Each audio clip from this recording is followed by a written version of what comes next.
Alright you guys, so today's video has been highly requested on my Instagram, where you guys want me to do an updated version of most common items I do not own now that I live with my boyfriend. And you know, life has definitely changed for me ever since I first started this channel. So I'm gonna try my best not to repeat myself on this list, but I hope you guys enjoy and let's get into it.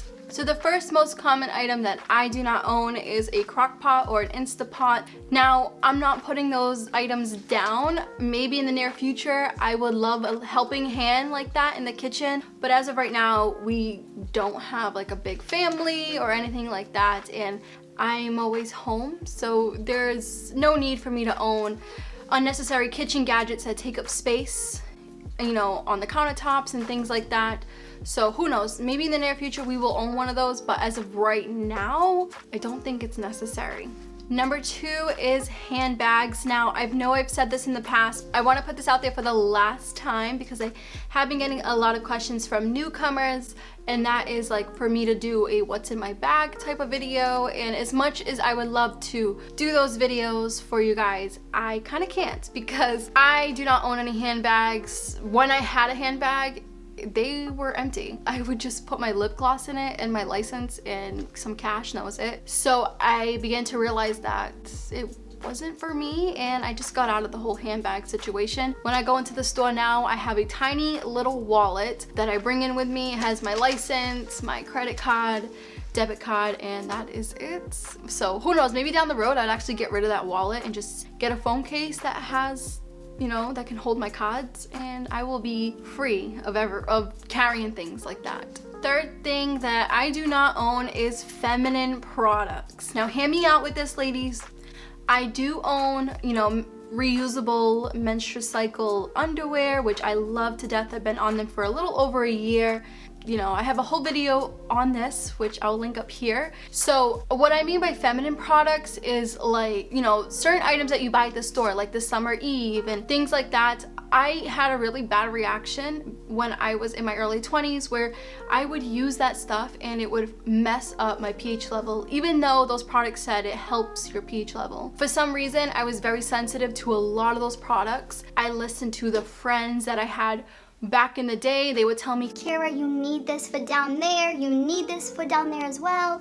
And I would just be trying out all these items that I didn't really need, and that kind of caused me a little harm with rashes and, you know, things like that. And then once when I asked my doctor, she was like, you really don't need those items. All you need to do is just wash down there with some soap, you know, unscented soap, and you're good to go. So that's what I've been doing, and I haven't had no rashes, I haven't had no problems at all. So I do not purchase any of those feminine products. The only feminine product I own is my reusable menstrual cycle underwear and some unscented soap. And obviously I do own razors. I do shave down there, but I shave with the unscented soap and the razor. Wanted to put that in there as well. Next one is facial tissues. You know, if you have a cold, you grab a tissue box. Been there, done that. Not worth the money. And if we have to blow our nose, we will use toilet paper. It's the same thing. It's not rough, it's still soft, and it does the job, except it's not in like a tissue box, if you get what I'm saying. So number 5 is box cutters. Now, as you guys know, I worked in a kitchen for 8 years. Of course, when you work in a kitchen, there's gonna be a ton of boxes coming in and out from, you know, different companies, food companies, things like that. So I kind of learned a way to break down boxes without a box cutter, you know, with your feet, or, you know, you push down on the tape and then you pull the tape and then the whole thing collapses. So I've learned other ways on how to break down boxes rather than just purchasing a box cutter. And then you have to replace the blade every certain amount of months, and I just don't trust myself with blades like that. I'm very clumsy, so I rather break down boxes with my hands or a pair of scissors that we have in the kitchen.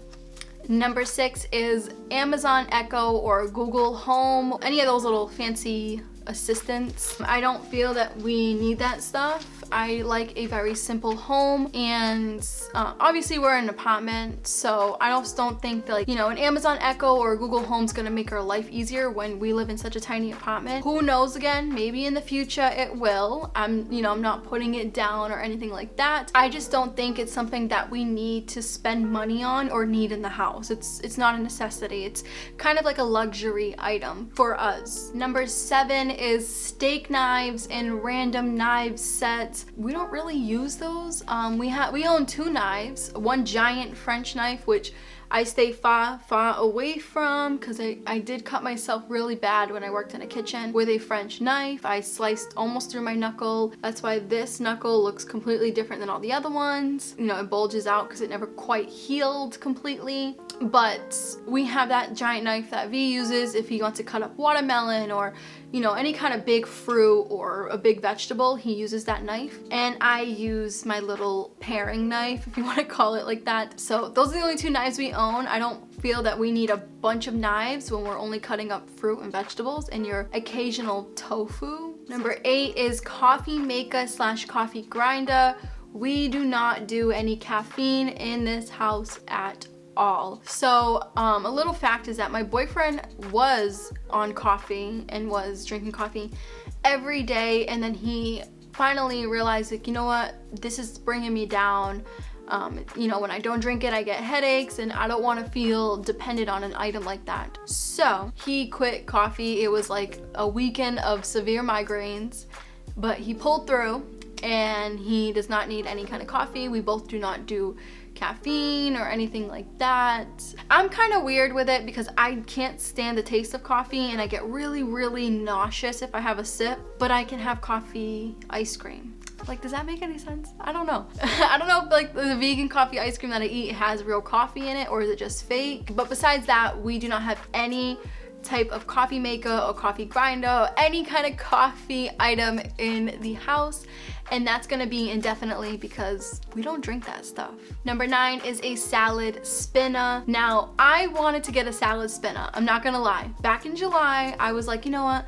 Maybe we can get a salad spinner and it's gonna make our salad so much easier and better and fresher. And then I really looked into it, like I do with every product. I look into why I need it, where I'm gonna put it, how much is it, does it make sense to purchase it or wait. So I'm glad I waited, because then I finally realized, like, Kira, you don't need a salad spinner. You can use the pan that you have in the kitchen with the tongs that you have and just toss it around. And I'm glad I came to that conclusion because it saved us money and space. Number 10 is magnets for the fridge. Now, you guys know I am not a fan of putting things on the fridge. I know that will probably change in the future when I have little ones and they want to feel special and put their artwork on the fridge. I see my niece and nephew doing that all the time at my sister's house, and I get it. Maybe I will do that for them, or I probably will do that. But as of right now, we do not have any magnets. Our fridge is completely bare. It's a fridge, it's for food, and you know, that's how we keep it. Number 11 is a soundbar and TV. I have talked about this since the beginning of my channel, where I haven't owned a physical TV in years, maybe since I was like 19, 20 years old. I just don't see the point of it, to be honest with you. And no offense to those that own TVs or really like them, we just feel that TVs are a waste of space and money. Like I've said before,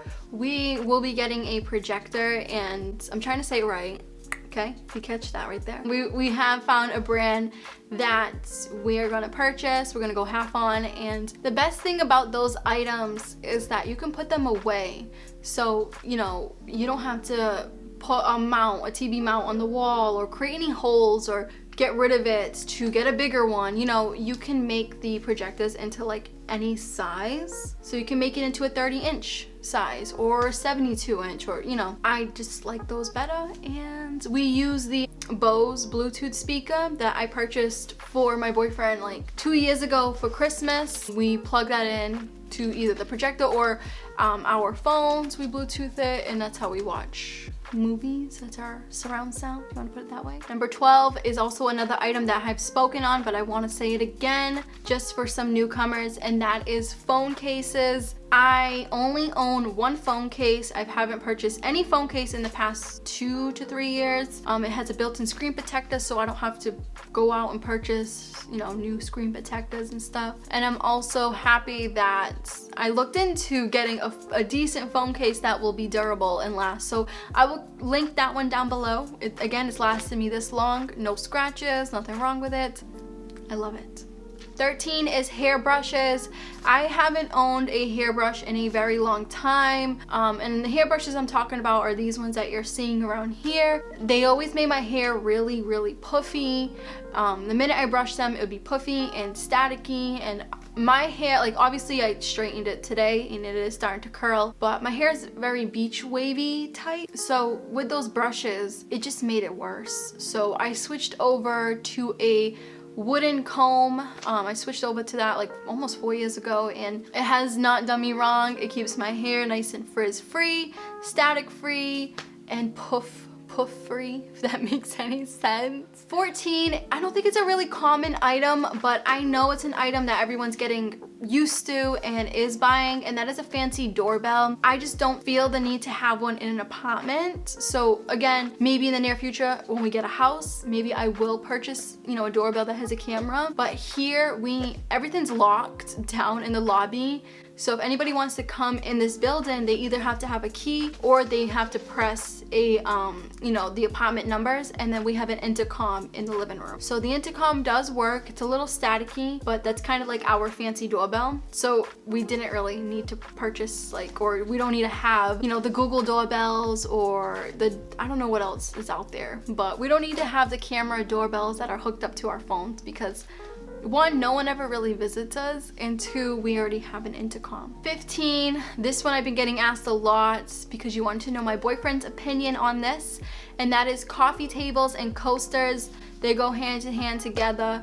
We do not like coffee tables. You guys know how much I dislike them. I feel like it's an obstacle course when you have a sectional and then you have a coffee table.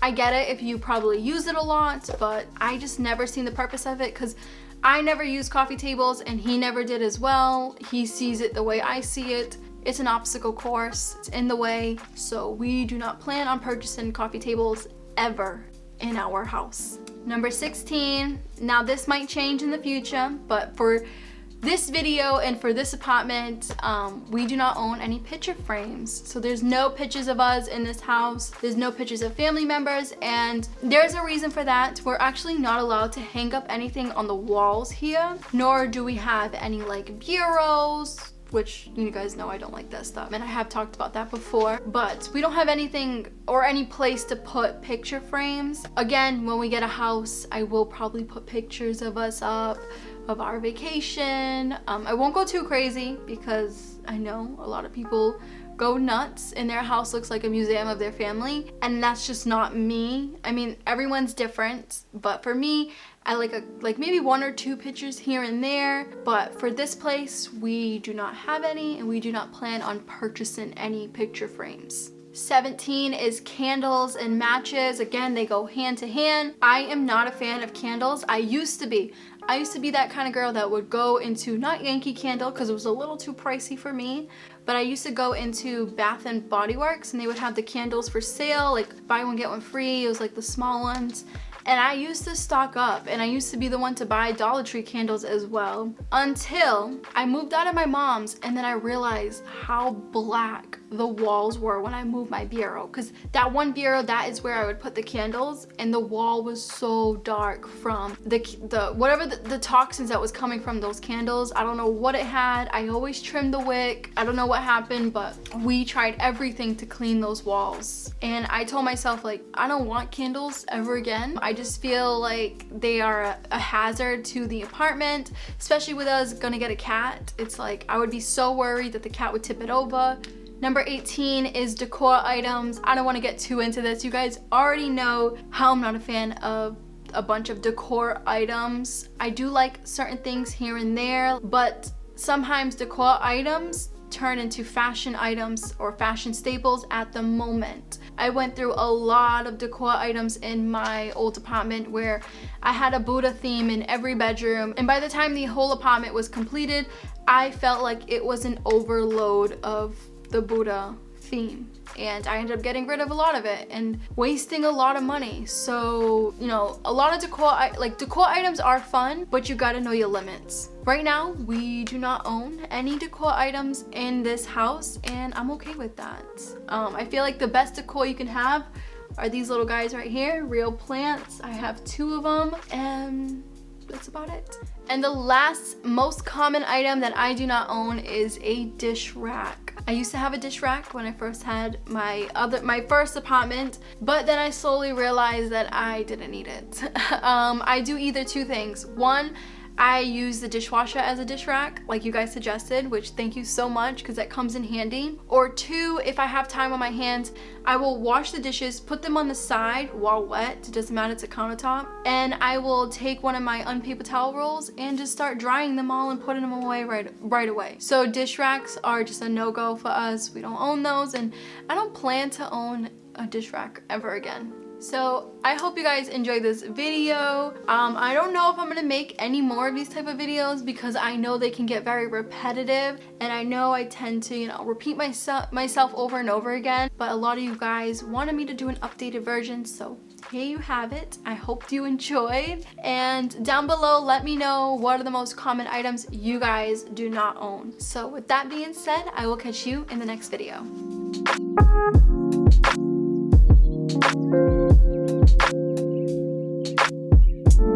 Thank you.